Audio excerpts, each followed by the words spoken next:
हरियाणा का चुनाव बीजेपी के लिए अग्नि परीक्षा से कम नहीं रही। तमाम विरोधाभास रहा।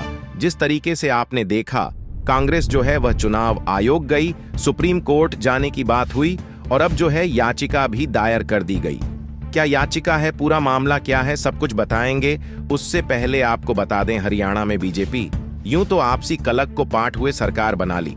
कहां जा रहा था कि जो चेहरे थे उनके संपर्क में किसी के पास 12, किसी के पास 15 विधायक हैं, लेकिन चाणक्य अमित शाह की हरियाणा में लैंडिंग होती है और चाणक्य नीति अपनाते हुए अमित शाह जो है तीनों को मना लेते हैं और जो है सरकार बन जाती है। लगातार विरोध हो रहा था, चुनाव आयोग पर सवाल उठाए जा रहे थे। बैटरी जो 999 पर थी उसको लेकर के सवाल, और 20 जो सीट है उस पर कांग्रेस दोबारा चुनाव करने की मांग जो है चुनाव आयोग से रखा कांग्रेस जो है नायब सैनी की। वो वीडियो जो पहले वायरल हो रही थी जिसमें वह कह रहे थे कि हम सारी व्यवस्था कर लिए हैं और हम चुनाव जीत रहे हैं। तमाम विरोधाभास चला, उसके बाद भी शपथ ग्रहण हुआ और सरकार बनाई जा रही है। लेकिन उस बीच बीजेपी की राह अभी आसान दिखती नजर नहीं आ रही है। राह मुश्किल हो गई है।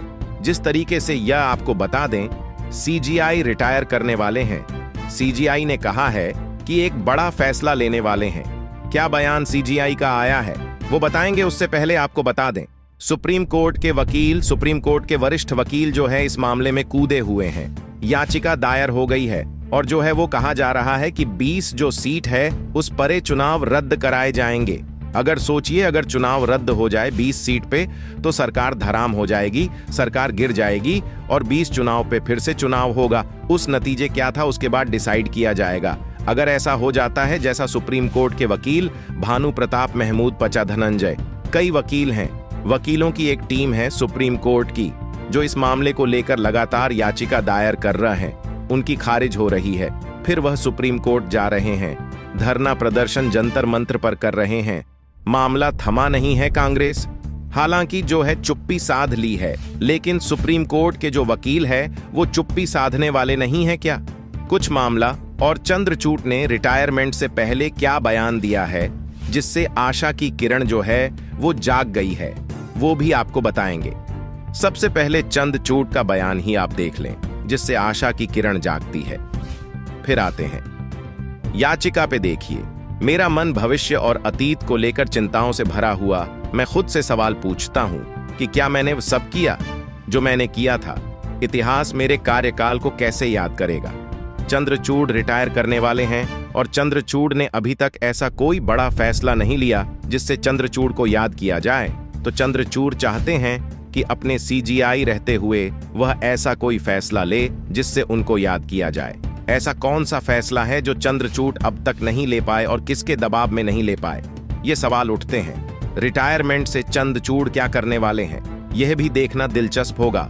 और एक पत्रकार है, उन्होंने क्या कुछ लिखा है, बड़ी बात जो हरियाणा चुनाव को लेकर के लिखा है, वरिष्ठ पत्रकार है, उनकी बात करेंगे। उससे पहले चुनाव आयोग को जो है सीजीआई ने क्या चिट्ठी लिखी, क्या आदेश दिए, इससे उम्मीद जागती थी कि यह जो याचिका जो 20 सीट पर डालने की है उस पर भी कुछ किया जाएगा।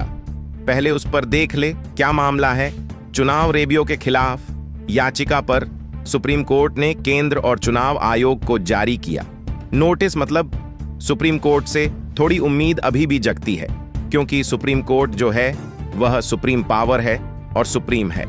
तो सुप्रीम जो है तो उन्होंने चुनाव आयोग को नोटिस दिया, जो चुनावी रेबिया जो चुनाव से पहले बांटी जाती है कि हम आपको यह फ्री देंगे या वो फ्री देंगे, उस पर जो है चुनाव आयोग को जो है नोटिस को सुप्रीम कोर्ट भेजने का काम किया कि आप सुनिश्चित करें कि ऐसा ना हो। तो ये अच्छा कदम जो है वह सुप्रीम कोर्ट की तरफ से है। अब दूसरा याचिका पर सीधा चले आते हैं। नरेंद्र मिश्रा है, एडवोकेट है नरेंद्र मिश्रा, इनकी याचिका थी। इनकी याचिका जो है वो देखिए, ट्वीट इनका देख पा रहे होंगे आप, और खबर जो है टीवी मीडिया में इनको लेकर क्या चल रहा है वो भी आपको बताएंगे। याचिका को लेकर 20 सीट पे ये चुनाव कराना चाहते हैं, वो सीट जहां ईवीएम 90 पर चार्ज थे। और दूसरा देखिए क्या है यह खबर, क्या देखिए, हरियाणा की 20 विधानसभा सीटों पर फिर से चुनाव कराने की मांग एसएससी में याचिका दायर है, आज तक की रिपोर्ट है। दूसरा, देखिए, भास्कर की हरियाणा की 20 सीटों का मामला सुप्रीम कोर्ट पहुंचा। याचिकाकर्ता ने दोबारा वोटिंग की मांग की। हालांकि इस याचिका पर सुप्रीम कोर्ट ने जो है याचिका को खारिज कर दी है। सुप्रीम कोर्ट ने यह कहा है कि ये जो याचिका है, आप क्या चाहते हैं कि हम जो नायब सनी जो शपथ ले रहे हैं उनकी शपथ रोकवा दे, आप चाहते हैं सरकार गिरवा दे। तो सुप्रीम कोर्ट ने कोई बड़ा फैसला जो अभी इस याचिका पर नहीं दिया, इस याचिका को खारिज करने का काम किया है। लेकिन हमने आपको कहा कि सुप्रीम कोर्ट के जितने एडवोकेट हैं, चाहे ये मिश्रा जी हो, चाहे भानु प्रताप सिंह हो, चाहे महमूद परा हो, वही रुकने का नाम नहीं ले रहे। भानु प्रताप का ट्वीट देखिए, उन्होंने जंतर बन जंतर मंत्र धरने प्रदर्शन के लिए आह्वान किया था। कल उन्होंने धरना प्रदर्शन किया। पूरे दिन जो है सोशल मीडिया में यह चीज छाई रही कि सुप्रीम कोर्ट के वकील धरना प्रदर्शन दे रहे हैं।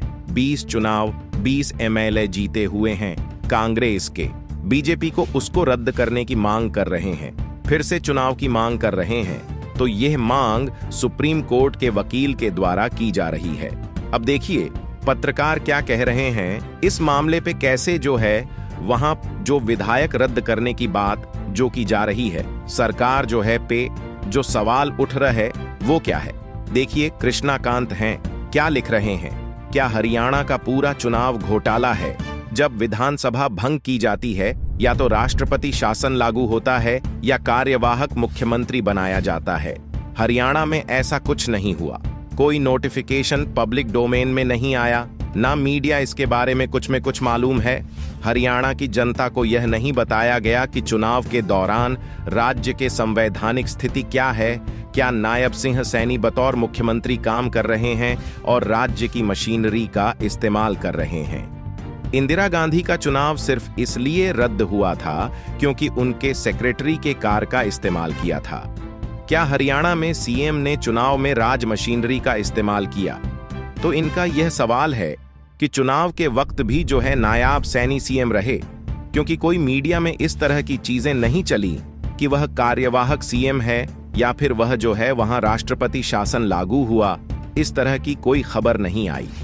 तो यह सवाल निशान जो है कृष्णा उठा रहे हैं। कृष्णाकांत है, पत्रकार है, वरिष्ठ पत्रकार हैं, वो कह रहे हैं, यह सवाल उठा रहे हैं कि क्या मशीनरी का इस्तेमाल मुख्यमंत्री ने किया? क्योंकि जब इंदिरा गांधी का चुनाव था, इंदिरा गांधी के ड्राइवर ने जो है सरकारी कार इस्तेमाल कर लिए, चुनाव रद्द हो गया था। इस तरह की बात इन्होंने यहाँ पे कही है, तो उसको लेकर के सवाल यहाँ पे ये उठ रहे हैं। अब देखिए चुनाव जो है यूपी में है, तो यूपी चुनाव को लेकर ब्रेकिंग न्यूज क्या आ रही है। पहले भी आरोप बीजेपी पर लगे थे कि बीजेपी जो है कोई भी प्रेस कॉन्फ्रेंस चुनाव आयोग करता है। बीजेपी को पहले पता हो जाता है कि हाँ कहाँ की चुनाव जो है किस तारीख को होने वाला है। देखिए क्या ब्रेकिंग न्यूज है, यूपी में उपचुनाव 1 हफ्ते टालने के लिए चुनाव आयोग पहुंची। बीजेपी जो है वो चुनाव आयोग पहुंची। अब आपको दिखाते हैं, सुनवा हैं वीडियोस, किनके पत्रकार माफ कीजिएगा, महमूद परा की वीडियोस। आप देखें किस तरह से वो जो मामले में 1 इंच पीछे हटने को तैयार नहीं है, वो वीडियो देखें फर्स्ट लेवल ऑफ चेकिंग से। जब ये मशीनों की फर्स्ट लेवल ऑफ चेकिंग होती है, मॉक पोलिंग होती है, चुनाव से 3-4 महीने से पहले, उस दिन से लेके और काउंटिंग के दिन तक, और उसके बाद भी कभी भी इसमें हेराफेरी हो सकती है। एक सिर्फ कॉन्स्टेंसी चुनाव आयोग बता दे कि जिसमें उन्होंने कानून का पालन किया है, वीडियोग्राफी में दिखा दे। मैं हाथ जोड़ के पूरे देश से माफी मांगूंगा, वरना मोदी जी माफी मांगे, वरना चुनाव आयोग माफी मांगे। भगत सिंह ने क्या ये सोचा था कि उसका अंजाम क्या होगा? अशफाक उल्लाह खान ने ये सोचा था? तो हम लोग सोचने वाले नहीं हैं। जब देश की बात आ जाए तो सोचते नहीं हैं। सोच रहे हैं हम सिर्फ इसलिए कि किस प्रकार से इन मशीनों को रोक के पेपर बैलेट से चुनाव कराए जाए। उसके अलावा हम सोचते नहीं हैं। ज्यादा वहीं वकील के साथ अब जो है नेता भी मैदान में कूद गए हैं। महज सिर्फ कांग्रेस ही ईवीएम पर सवाल नहीं उठा। हमने आपको पहले भी बताया, आंध्र प्रदेश के पूर्व सीएम हैं, उन्होंने भी इसको ईवीएम पर सवाल उठाया और सुप्रीम कोर्ट के वकील तो सवाल उठा ही रहे हैं। अब देखिए एनसीपी के नेता संजय रावत सांसद है, वो क्या कह रहे हैं, देश के करोड़ों लोगों को ईवीएम पर भरोसा नहीं है। इस पर सीजीआई चंचर क्या किया, चंचर से सवाल कर रहे हैं और छमचूर रिटायर के करीब है। तो क्या चंचर कोई बड़ा फैसला लेने वाले हैं? और क्या सुप्रीम कोर्ट के वकील जो आंदोलन कर रहे हैं, आंदोलन में जा रहे हैं, जो याचिका बार बार दायर कर रहे हैं, क्या इनको जीत मिलती है? अगर जीत मिलती है तो यह तो साफ है कि हरियाणा में बीजेपी की सरकार गिरेगी, हरियाणा में फिर से चुनाव होंगे, फिर स्थिति तस्वीर जो है बदलती हुई नजर भी आ सकती है। तो सुप्रीम कोर्ट के वकील पे हमारी पूरी नजर है कि वह क्या करने वाले हैं, क्या कदम उठाने वाले हैं, और सीजीआई रिटायरमेंट से पहले कोई बड़ा फैसला लेते हैं या नहीं लेते हैं, वो भी देखना दिलचस्प होगा। तो फिलहाल इस वीडियो में इतना ही, मिलते अगली वीडियो अपने साथ। बहुत बहुत धन्यवाद।